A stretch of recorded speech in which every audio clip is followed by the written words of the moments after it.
નમસ્કાર, હું ત્રિવેદી ધૈર્ય મેહુલભાઈ ધોરણ 10 માં અભ્યાસ કરું છું અને BABS હાઈસ્કૂલ બારડોલી તરફથી આ પ્રોજેક્ટ લઈને આવ્યો છું. આ પ્રોજેક્ટનું નામ છે ઇલેક્ટ્રિક શોક ડિટેક્શન અને પ્રોટેક્શન. આજકાલ થતા ઘણા શોર્ટ સર્કિટોના લીધે આપણા ઘરો, મિલો, કારખાના વગેરેમાં આગ લાગવાની સંભાવના રહે છે અને એ આગ લાગવાથી મોટા પાયે જાનહાનિ થતી હોય છે. આ મોટા પાયાની જાનહાનિ અને આગ લાગવાની સંભાવના અટકાવવા માટે આપણને શોર્ટ સર્કિટની અગાઉથી જાણ થાય તે માટે આ પ્રોજેક્ટ બનાવવામાં આવ્યો છે. આ પ્રોજેક્ટના મુખ્ય સાધનો છે LED, buzzer, metal box, IC, register, filter, capacitor અને BLSV fan. LED light emitting diode. અહીં LED એ ખૂબ જ ઉપયોગી સાધન છે. અહીં તેનો ઉપયોગ એક નિર્દેશક તરીકે કરવામાં આવ્યો છે. અહીં બે પ્રકારની LEDઓ વપરાય છે, રેડ LED અને ગ્રીન LED. બઝર IC માં રહેલા ટ્રાન્ઝિસ્ટરો જ્યારે પણ મેટલ બોક્સ પાસેથી સિગ્નલ પ્રાપ્ત કરે છે ત્યારે તે બઝરને ઓપરેટ કરે છે અને બઝર મોટો તેમજ તીક્ષ્ણ ધ્વનિ ઉત્પન્ન કરીને આપણને જાણ કરે છે, જેથી આપણે સાવચેત થઈ શકીએ છીએ. IC માં ટ્રાન્ઝિસ્ટરો રહેલા હોય છે. તે ટ્રાન્ઝિસ્ટરો બઝર તેમજ BLSV ફેનને ઓપરેટ કરવાનું કાર્ય કરે છે. રેજિસ્ટર એ એક પ્રકારનો અવરોધક છે. તેનું કાર્ય સિસ્ટમમાં યોગ્ય માત્રામાં અવરોધ પસાર કરવાનું છે. ફિલ્ટર, કેપેસિટર આ સિસ્ટમમાં કાર્ય કરવા માટે એક ચોક્કસ રિફલની જરૂર પડે છે.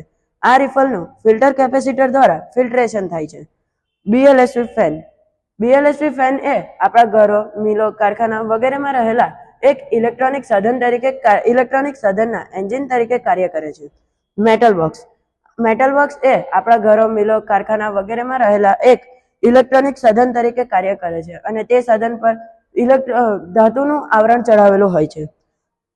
આપણા ઘરોમાં જ્યારે પણ અર્થિંગ કરવામાં આવે છે ત્યારે આવા ધાતુના આવરણવાળા ઇલેક્ટ્રોનિક સાધન સાથે આવો એક છૂટો વાયર રાખવામાં આવે છે, જેના કારણે તે સાધનમાં થતું ઇલેક્ટ્રિક શોકનું લીકેજ આ વાયર દ્વારા શોષાઈને બીજી અર્થિંગમાં જાય છે, જેનાથી શોર્ટ સર્કિટની સંભાવના ઓછી થાય છે.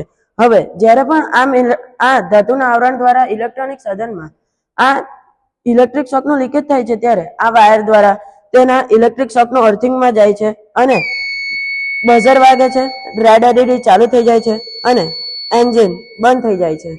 આ રીતે આ સિસ્ટમ કાર્ય કરે છે. અહીં BLSV ફેન, IC, LED અને બઝર મુખ્ય સાધનો છે.